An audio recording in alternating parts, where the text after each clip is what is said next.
Hello guys, welcome to Spyro Tech 365. In this After Effects tutorial, we are going to create this. Now, create a new composition. Name it as what you like. Set preset as HDTV 1080p. Set the time duration to 10 seconds.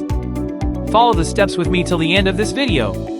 Change the parameters of effects and presets like I do. I hope we will do something amazing at the end.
Okay, now our animation is ready. Thank you so much for watching this video. I hope you found it informative, entertaining, or inspiring. If you enjoyed it, please give it a thumbs up and consider subscribing to our channel for more content like this. We love hearing from our viewers, so please leave a comment below with your thoughts or suggestions for future videos. And don't forget to share this video with your friends and family if you think they would enjoy it too. Thanks again for your support, and we'll see you in the next video.